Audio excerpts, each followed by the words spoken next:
Alright, what's happening everybody? It's your boy Akeen and welcome to the Sports News Insider College Football Blog. I'm here to continue my BCS previews in college football. Today, we finally get to talk about the Pac-12 Conference. Now we have a new addition to this conference. Two new teams, Colorado and Utah. Now this will be the first season that we will see a Pac-12 championship where a team will represent the North Division and a team will represent the South Division.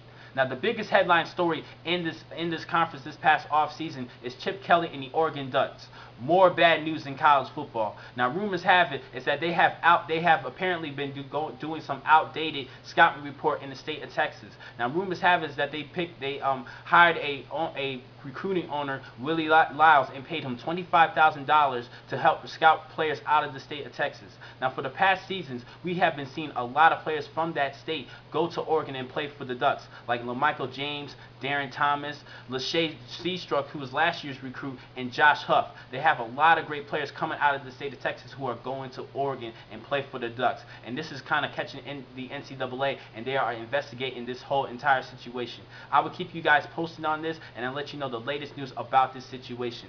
But other news is that we have a new head coach at Stanford, David Shaw, in replacement of Jim Harbaugh. Jim Harbaugh is now the new head coach for the 49ers. So Stanford had to hire a new head coach, David Shaw. Now he is beginning a new tenure for the Cardinals. They have a new era at Stanford, but he's actually in a great situation because of the return of quarterback Andrew Luck. Andrew Luck probably would have been the first overall pick in this past NFL draft, but he decided to stay in college and stay playing for the Cardinals. And this is a good, fortunate situation for David Shaw.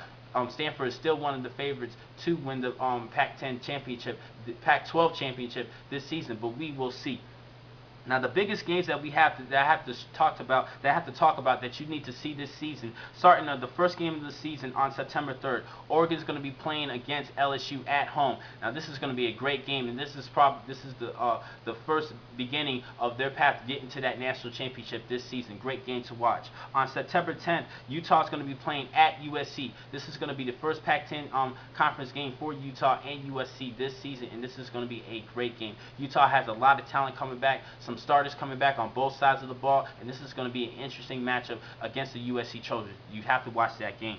On September 24th, USC is going to be playing at Arizona State. This game is pretty much going to decide, in my opinion, the Pac-12 South Division winner. Now, USC are ineligible to play for the Pac-12 championship, but they're still eligible to at least win the division, and that's going to be a good game to watch. On November 12th, Oregon's going to be playing at Stanford. That game, to me, is going to decide the Pac-12 North Division. Definitely need to watch that game. And on November 19th, Arizona is going to be playing against Arizona State in state rivalries. Now, this is going to be an important game because I think both teams are pretty much sleepers in the Pac-12 conference this season, so this is an important game. Now, a couple of impact players I want to talk about. We all know about the big three players from last season. Andrew Luck, I just mentioned earlier, passed for over 3,000 yards, 32 touchdowns, and 8 interceptions. I think he's going to repeat those stats this season and be a good Heisman frontrunner this year. He's definitely one of the biggest candidates for the Heisman Trophy right now in college football. Also, Darren Thomas from Oregon. He's a big-time quarterback, good dual threat, 2,800 yards last season with 30 touchdowns and 9 interceptions. He's a great quarterback. And running back for the Oregon Ducks, LaMichael James. He led the nation in rushing last season and had 21 touchdowns with 1,700 yards rushing. Great running back. A couple of other players that could make a big impact this season are Cliff Harris from Oregon, the defensive back. He's a great cover corner, and he has great closing speed coming into the ball. Now, he might be suspended for the first couple of games, and definitely for his actions outside the field, but we will see. I'm going to keep you posted on that. And also, Matt Barkley from USC. He's a great quarterback, 26 touchdowns last season, along with 2,700 yards passing, and I think he's going to get an even better year this year with all the talent coming back and some of the freshman talent coming into USC this year. Now, some breakthrough players that you need to watch this year, who I think they're going to have a great season and break through, are starting at Arizona State, Vontaze Burfict. Each year in his career thus far, he has improved in his game. For his freshman year, he had 61 tackles. Last year, he had 89 tackles, and this year he will definitely make a name for himself in college football and across the nation. Look out for him. And also Robert Woods from USC, he led the team in receiving last season, and there's a lot of receivers who are leaving, who have left this season to go to the NFL, like Stanley Havili, David Osbury, and Ronald Johnson. They're no longer with the team, so he is definitely going to be that guy, the go-to guy for Matt Barkley. And also Jordan Wynn from Utah, he's a great quarterback, 17 touchdowns last season with 10 interceptions. I think he's going to have a breakthrough year. And Nick Foles from Arizona. Now, he really needs to step up this year in order to become an elite quarterback. Last season, he passed for over 3,000 yards, 20 touchdowns, and 10 interceptions. But for the last 5 games of the season, Arizona lost, and he really needs to step up and be that true leader for that team. So those are the breakthrough players to look at this year. Now, some incoming freshmen I want to talk about. At USC, they picked up a good wide receiver in George Farmer. In some people's list, they have him as the top receiver coming out of high school for this season in the recruiting this year. He's a great receiver and he has great hands.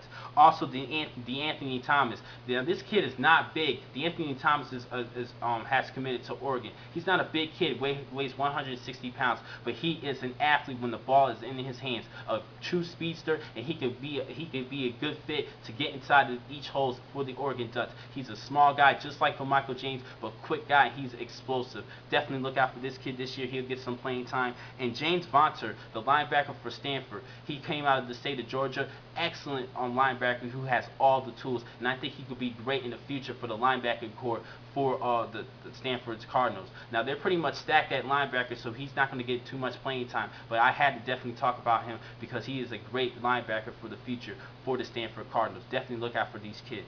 Now, it's time for me to give you my winners and all my award winners for the Pac-12 conference.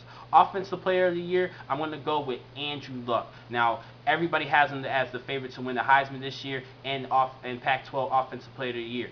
But another player I do want to talk about who might win this award is Darren Thomas. It really depends on Darren Thomas's matchup against Andrew Luck in their game on November the 12th. Whoever wins that game and whoever outperforms the other, I think that person will win the Offensive Player of the Year for the Pac-12. Defensive Player of the Year, I'm going to go with Vontaze Burfict because I think he's going to step up this year. He's a great, powerful kid, dominant presence on the defensive side of the ball, and he is very intimidating, and I think he's going to boost up his stats this season. Also, I was going to go with Cliff Harris, but he might be gone for the first couple of games of the season. Definitely look out for both of them, but I think Vontaze Burfict is going to step up this year and earn that Defensive Player of the Year award.